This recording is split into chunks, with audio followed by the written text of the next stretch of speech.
So Umar ibn Khattab radiallahu ta'ala anhu, he is a man known for his taqwa. He is a man known for his righteousness. He is a man known for his justice. He is a man known for his steadfastness, of his ghairat of Islam. He is a man known of his leadership. And Allah subhanahu wa ta'ala opened the world to Islam through this particular human being. اگر عمر بن خطاب رضی اللہ تعالیٰ عنہ کے بارے میں صرف ایک حدیث ہوتی نا تو کافی تھا ان کے بارے میں بتانے کے لیے کہ یہ کون شخص ہے. اللہ کے نبی نے فرمایا صلی اللہ علیہ وسلم لو کان بعدی نبیا لکان عمر ابن الخطاب، اگر میرے بعد کوئی نبی ہوتا تو وہ عمر بن خطاب ہوتا. اللہ امیجن اگر اللہ کے نبی آخری نبی نہ ہوتے تو ان کے بعد جو نبی آتا وہ عمر بن خطاب ہوتا. میں بھی جن کا مینشن کسی صحف میں ہوتا یا کوئی کسی اللہ تعالیٰ کی کتاب میں ہوتا یا ان پہ کوئی کتاب جو ہے نا کوئی صحف صحیفے نازل ہوتے یا واللہ عالم. جیسے موسیٰ علیہ السلام کے ساتھ عمر بن ہارون علیہ السلام تھے، اس طرح سے شاید پروفیٹ صلی اللہ علیہ وسلم میسنجر ہوتے اور عمر بن خطاب نبی ہوتے اگر اللہ کے نبی صلی اللہ علیہ وسلم آخری نبی نہ ہوتے تو. لیکن اللہ کے نبی صلی اللہ علیہ وسلم آخر الانبیاء ہے، اس میں کوئی شک نہیں کہ وہ آخری نبی ہیں اور ان پہ نبوت کا سلسلہ ختم، اس لیے عمر بن خطاب نبی نہیں بنے اور ہی واز اے صحابی. لیکن لو کان بعد نبی لکان عمر، اگر میرے بعد کوئی نبی ہوتا تو عمر بن خطاب ہوتا. یعنی اللہ کے نبی کیا کہہ رہے ہیں، جو ٹریٹس جو کوالٹیز انبیاء میں پائی جاتی ہیں نا وہ تمام اس انسان میں پائی جاتی تھی. اور ان کا جو کنیت تھی، لقب تھا، وہ ابو حفص تھا. ابو حفص یہ رسول اللہ صلی اللہ علیہ وسلم سے 13 ایئرز چھوٹے تھے. He was born after the birth of Prophet ﷺ, around 13 years after the birth of Prophet ﷺ, and he was one of the chiefs of Quraysh. ٹھیک ہے، کوئی عام انسان نہیں تھے میڈیوکر لیول کے، لو لیول کے، rather he was from the chiefs of Quraysh، سرداروں میں سے تھے. and he was not like ابو بکر صدیق جو کہ اسلام جنہوں نے پہلے کبھی گناہ نہیں کیے اس طرح سے، مطلب جیسے شراب پینا یا وہ کرنا. عمر بن خطاب رضی اللہ عنہ اسلام کے بڑے سویر اینیمی تھے. میرا جو کہنے کا مطلب تھا وہ یہ تھا کہ عمر بن خطاب کی دشمنی اسلام سے بہت سویر تھی. بہت زیادہ انہوں نے تکلیفیں پہنچائیں مسلمانوں کو اسلام قبول کرنے سے پہلے. اور he was one of the staunchest of people, لوگوں کو تنگ کرنے کے. ایک عورت تھی جو کہ فیمیل سلیو تھی، اسلام قبول اس نے کر لیا، انہوں نے اس کو اتنا مارا کہ she lost Hare I site, اور وہ اندھی ہو گئی. مطلب یہ لوگوں کو کہتے تھے یہ کیا ہو رہا ہے ہمارے قریش میں، مکہ میں کیا ہو رہا ہے کہ کوئی نیا شخص آ کے نیا دین لے کے آ رہا ہے، ہمارے آباء و اجداد کے دین کو برا بھلا کہہ رہا ہے اور لوگوں کو متنافر آپس میں ڈیوائیڈ کر رہا ہے، اور جو ہے نا یہ کیا چل رہا ہے. سو ہی واز ویری اسٹانچ، بڑے شدت پسند. اور رسول اللہ صلی اللہ علیہ وسلم کو بھی آپ نے ہارم پہنچایا اپنے الفاظ کے ذریعے اور اپنے یعنی ایکشنز کے ذریعے، مختلف طریقے سے اسلام کو ڈی فیم کرنے کی، بیش کرنے کی کوشش کی. لیکن رسول اللہ صلی اللہ علیہ وسلم کون ہے؟ وما ارسلناک الا رحمۃ للعالمین. اللہ کے نبی صلی اللہ علیہ وسلم صرف عربین پیننسلا کے لیے نہیں، صرف صحابہ کے لیے نہیں، بلکہ عالمین کے لیے رحمت بنا کے بھیجے گئے ہیں. اور اللہ کے نبی صلی اللہ علیہ وسلم کی آپ رحمت کو دیکھیے کہ still he made دعا for 2 people. یا اللہ اسلام کو آنر دے ان دونوں میں سے کسی ایک کے ساتھ، عمر بن خطاب یا عمر بن حشام. عمر بن خطاب تو آپ جانتے ہیں، عمر بن حشام یہ ابو جہل تھا. ان دو لوگوں میں واقعتاً بڑی کوالٹیز تھیں، بڑے ان میں لیڈرشپ کوالٹیز تھیں، ان کی رسپیکٹ تھی، ان کا ایک ڈیمینر اور اٹائر تھا بہت زیادہ. تو اللہ کی نے ان دونوں میں سے کسی ایک کی لیے دعا کی، اللہ تو جس سے محبت کرتا ہے، جو تیرے قریب ہے، تو جس کو چاہتا ہے اس کو اپنے دین میں داخل کر. And Allah subhanahu wa ta'ala loved Umar bin Khattab, and Allah subhanahu wa ta'ala chose Umar bin Khattab because of the khair he had in his heart. ہم دیکھیں گے ان میں کتنی خیر تھی، حتیٰ کہ اب دیکھیں اللہ کی نبی صلی اللہ علیہ وسلم کی دعا. ابھی اللہ کی یہاں دعا کی اور کچھ ہی دنوں بعد عمر بن خطاب نے ڈیسائیڈ کیا ٹو کل the Prophet صلی اللہ علیہ وسلم. اللہ تعالیٰ کی دعائیں میں نا عجیب طریقے سے کام کرتی ہیں.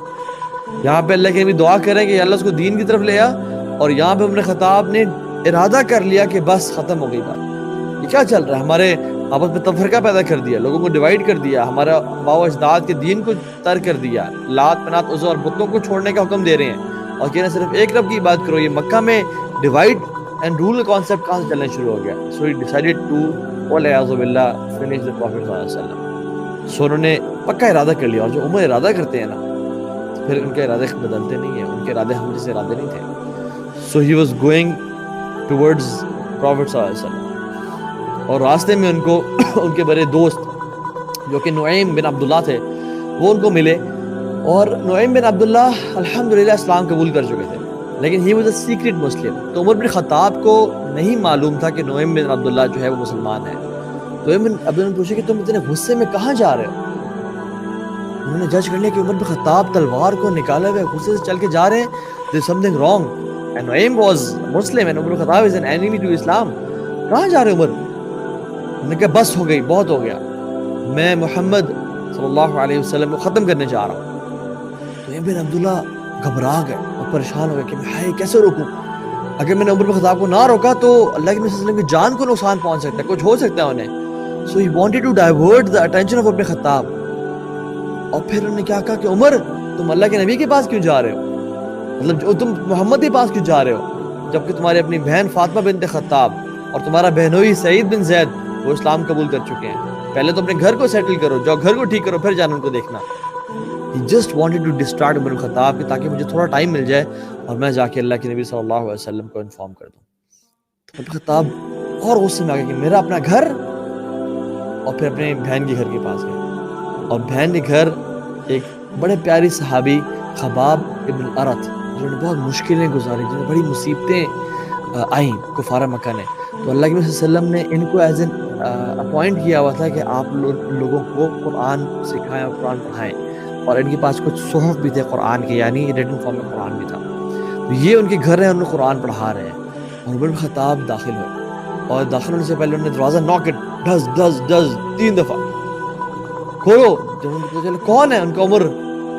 اور جب عمر کا نام سنا تو گھر میں کب کبھی تاری ہو گئی. خباب بن الارت ہر کے صحابی ہیں، بھاگ گئے اور دوسرے کمرے میں جا کے چھپ گئے. فاطمہ بنت خطاب ڈر گئی، انہوں نے اپنے جو صحیفہ تھا اسے چھپا دیا، اور جب دروازہ کھولا تو انہوں نے زور سے مارا اپنی بہن کو فاطمہ بنت خطاب، اور بہت مارا. اور ان کے جو ہسبینڈ تھے انہوں نے سعید بن زید روکنے کی کوشش کی اور ان کو بھی مارا، کیونکہ عمر بن خطاب تھے کیسے؟ He was a tall and rough guy.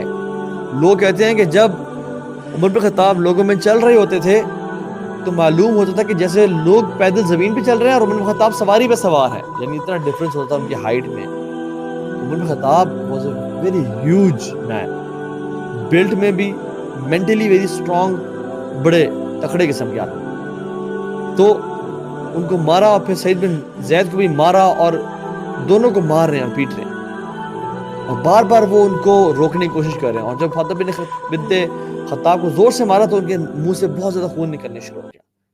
اچانک سے جو خون کی تڑپ نکلی اور ان کو ترس آیا کہ میں نے اپنی بہن کو اتنا زخمی کر دیا، اور وہ بہن جو میرے آگے بولتی نہیں تھی، میرے آگے کبھی بات نہیں کی اس نے، وہ بھی ریٹیلیٹ کر رہی ہے. کیا چیز اس میں آئی ہے؟ What happened to her? She is not the same anymore. تو بولا کیا پڑھ رہے تھے؟ تو because they were very بہت زیادہ مار کھا چکے تھے. میں کہتا ہم یہ پڑھ رہے تھے قرآن تھا. تو انہوں نے اسے پکڑنا چاہا لیکن انہوں نے ہاتھ پیچھے کیا، انہوں نے کہا نہیں تم پاک نہیں ہو، تم جا کے جب تک غسل نہیں کر کے آؤ گے، اپنے آپ کو پاک نہیں کرو گے، ہم تمہیں اس کو چھونے نہیں دیں گے.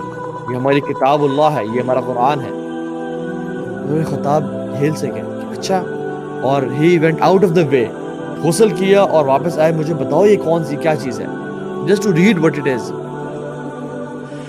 اور پھر انہوں نے قرآن کی آیات تلاوت کی عمر بن خطاب کے اوپر اور کہا طٰہٰ ما انزلنا علیک القرآن لتشقى الا تذکرۃ لمن یخشى تنزیلا ممن خلق الارض والسماوات العلی الرحمن علی العرش استوى له ملک السماوات والارض وما بینہما وما تحت الثری وان تجہر بالقول فانہ یعلم السر واخفی اللہ لا الہ الا هو لہ الاسماء الحسنى. یہ جب قرآن کی اور سورۃ طٰہٰ کی آیات تلاوت کی ان کا دل کانپ گیا، ان کا دل تڑپ گیا اور وہ ہل سے گئے. انہوں نے کہا کہ یہ جو کلام ہے what kind of words are these؟ یہ کس کے الفاظ ہیں؟ وہ کہتے ہیں someone who can say these words must be worshipped alone. جس کے کلمات ہیں، جس کے الفاظ ہیں، اس کی اکیلی ہی عبادت کرنی چاہیے، اس کے سوا کسی اور کی بات نہیں کرنی چاہیے. اللہ، ان کے دل قرآن سے کام جاتے تھے کیونکہ ان کے دل سچے تھے، ان کے دل پاک تھے، صاف تھے. They were open for ہدایہ. لو انزلنا هذا القرآن على جبل لرأيته خاشعا متصدعا من خشیۃ اللہ. اگر یہ قرآن پہاڑ پہ بھی نازل ہوتا تو یہ پہاڑ بھی ریزہ ریزہ ہو جاتا اور خشیت میں آ جاتا. اے مسلمانوں، ہمارے دلوں کو کیا ہو گیا؟ ہمارے دل پہ جون کیوں نہیں رکھتی؟ ہم ٹس سے مس کیوں نہیں ہوتے جب یہ قرآن ہم پہ تلاوت کیا جاتا ہے؟ یہاں پہ عمر بن خطاب جو کہ اسلام کے جانی دشمن ہیں، اللہ کے نبی صلی اللہ علیہ وسلم سے محبت ہو کیا ان کو مارنے کے لیے، ان کو کل کرنے کی نیت رکھتے ہیں، تب بھی انہوں نے قرآن سن اور کہا کہ یہ کیسے الفاظ ہیں؟ فَهَذَا إِلَّا قَوْلُ بَشَرٍ، یہ کسی انسان کے الفاظ نہیں ہیں.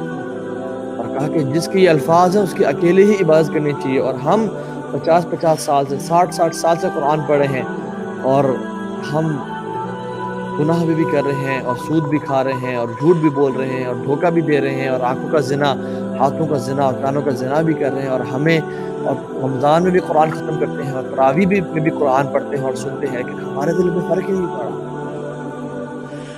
یہ جو دل ہے نا، یہ دل ہمارے خراب ہو چکے ہیں. واللہ ان دل کی کیتھارسس کی ضرورت ہے، بالکل ٹیوننگ کی ضرورت ہے کہ ہم ان دل کو واپس پہ ریویمپ کریں اور ان کو دیکھیں کہ ہمارے دل کہاں پہنچ چکے ہیں. قرآن یہ پہاڑوں پہ بھی نازل ہو جاتا تو پہاڑ ریزہ ریزہ ہو جاتے. ہمارے دل کیا پہاڑوں سے بھی سخت ہے؟ پتھروں سے اور پہاڑوں سے بھی سخت؟ اشد قسوہ، کیا ہمارے دل پتھروں سے بھی سخت ہے؟ اور ہم اتنے سے قرآن پڑھ رہے ہیں پھر بھی ہم اللہ کے علاوہ لوگوں سے، پیروں فقیروں سے درباروں میں جا کے چادریں چڑھا رہے ہیں، بٹوے پھینک رہے ہیں اور آپ دے دیں. اللہ کے علاوہ لوگوں سے مدد مانگ رہے ہیں کہ آپ نوازنے والے ہیں، آپ یہ دینے والے ہیں، آپ فلاں دینے والے ہیں. لا الہ الا اللہ، صرف اللہ ہی شفا دے سکتا ہے، صرف اللہ ہی اولاد دے سکتا ہے، صرف اللہ ہی رزق دے سکتا ہے. اللہ کے علاوہ کوئی مدد کے لائق نہیں ہے.